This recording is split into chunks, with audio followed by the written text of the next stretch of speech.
வணக்கங்க. இது அங்காளம்மன் சத்யா வீடியோ. அங்காள பரமேஸ்வரி வேஷம் நான் போடுறது அவ்வளோ பர்ஃபெக்டாக இல்லைனா கூட, ஆனால் அந்த அம்மா பொருட்கள் எல்லாமே எல்லா பொருட்கள்லேயும் அந்த அம்மா இருக்குன்றதை நாங்கள் நம்புகிறோங்க.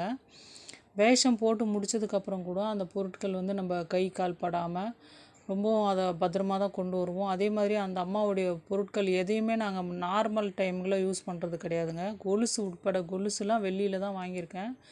கொலுசு, தண்டை இதெல்லாம் கூட நான் நார்மல் டேஸில் அந்த அம்மா பொருளை நான் பயன்படுத்த மாட்டேன்.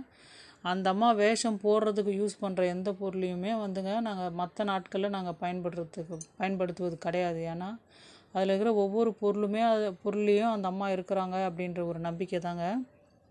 அந்த கிரீடத்தில் கூட நாங்கள் வேஷம் முடிஞ்சு வீட்டுக்கு வந்ததுக்கப்புறம் அந்த கிரீடம், அந்த பொருட்கள்லாம் எடுத்து வச்சு ஒரு படையல் மாதிரி ஏதாவது ஒரு அசைவ சாப்பாடு வச்சு படைச்சிட்டு தான் நாங்கள் எடுத்து வைப்போம். அதை பேக் பண்ணி அந்த கிரீடம் கூடங்க ஏதாவது உடம்பு முடியல, ஏதாவது இதுவாக இருந்தால் எடுத்து அதை நெஞ்சோடு அனுப்பிச்சிட்டு அந்த அம்மாவை நினச்சி நம்ம வேணும்னா அப்படியே உடனே சரியாகும். அது மாதிரி எல்லா பொருட்கள்லேயும் அந்த அம்மா இருக்கிறான்றது எங்களோட நம்பிக்கைங்க.